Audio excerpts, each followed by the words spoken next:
Méditons avec la communauté des disciples du Christ vivant en ce mardi 22 octobre 2024, 29e semaine du temps ordinaire, année liturgique B. Évangile de Jésus-Christ selon Saint Luc au chapitre 12, versets 35 à 38. En ce temps-là, Jésus disait à ses disciples: « Restez en tenue de service, votre ceinture autour des reins et vos lampes allumées. Soyez comme des gens qui attendent leur maître à son retour des noces pour lui ouvrir dès qu'il arrivera et frappera à la porte. Heureux ces serviteurs-là que le maître à son arrivée trouvera en train de veiller. Amen, je vous le dis, c'est lui qui, la ceinture autour des reins, les fera prendre place à table et passera pour les servir. S'il revient vers minuit ou vers 3 heures du matin et qu'il les trouve ainsi, heureux sont-ils. Acclamons la parole de Dieu.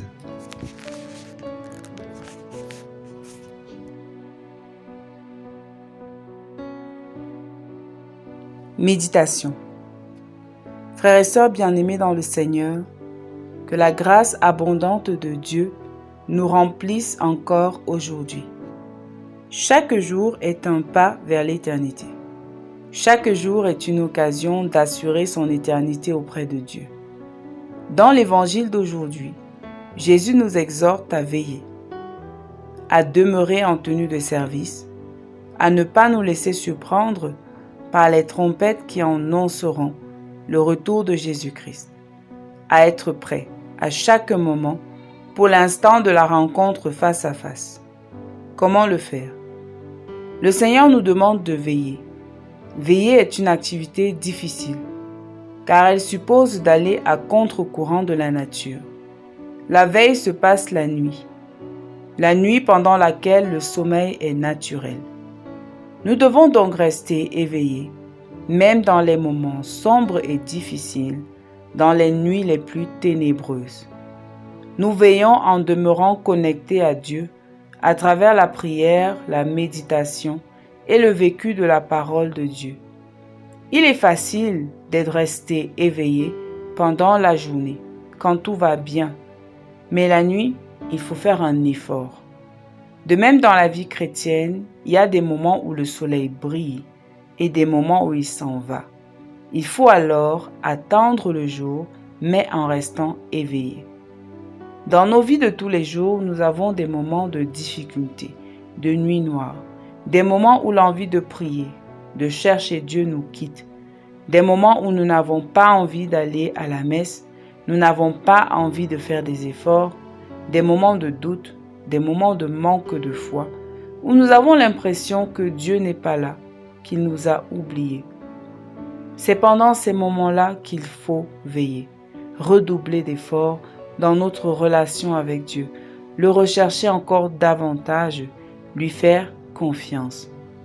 En effet, le Maître ne vient pas pendant la journée, il vient tard la nuit, et les serviteurs heureux seront ceux qui l'ont attendu, ceux qui sont restés fermement attachés à lui et à ses commandements. Le Maître, c'est Jésus, et Jésus est la lumière qui viendra éclairer notre nuit, qui transformera la nuit en jour. Mais, est-ce qu'il nous trouvera en train de veiller? Nous trouvera-t-il en tenue de service?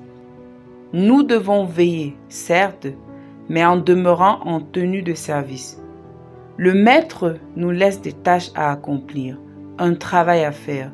Chacun d'entre nous a reçu une mission, et le Seigneur à son retour doit nous trouver à la mission, peu importe les difficultés. En effet, beaucoup ont démissionné de leur mission, de leur travail. Ils ont retiré leur tenue de service, ils se sont endormis. Quelle est la mission que Dieu nous a confiée? Sommes-nous parents, époux, célibataires, prêtres, religieux, étudiants, responsables de groupes? Sommes-nous des patrons, des employés, des enseignants, des médecins, des commerçants? Quelle est la mission que Dieu nous a confiée? Est-ce que nous assumons notre travail, notre devoir d'État? Est-ce que nous faisons bien ce que nous devons faire? Sommes-nous au service de ceux que le Seigneur nous a confiés?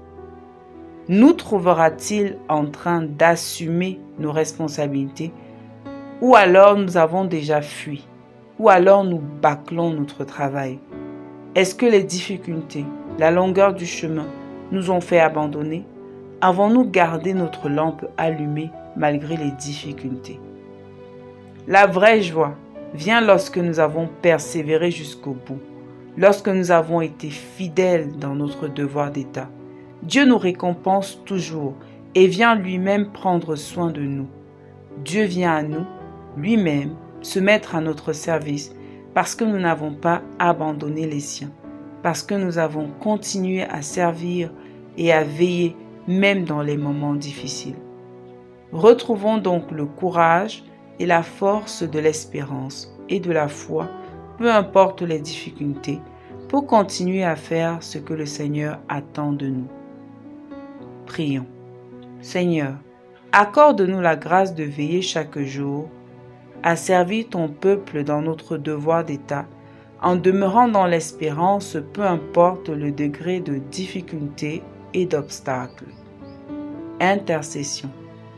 Pour tous ceux qui sont découragés dans la mission, que le Seigneur leur donne de retrouver espoir et force pour avancer et donner toujours davantage. Maman Marie, intercède pour nous. Exercice spirituel. Aujourd'hui, revenons sur un domaine de notre vie dans lequel nous nous sommes endormis. Demandons au Seigneur la grâce et la force de nous réveiller et agissons pour le faire. Loué soit Jésus-Christ à jamais.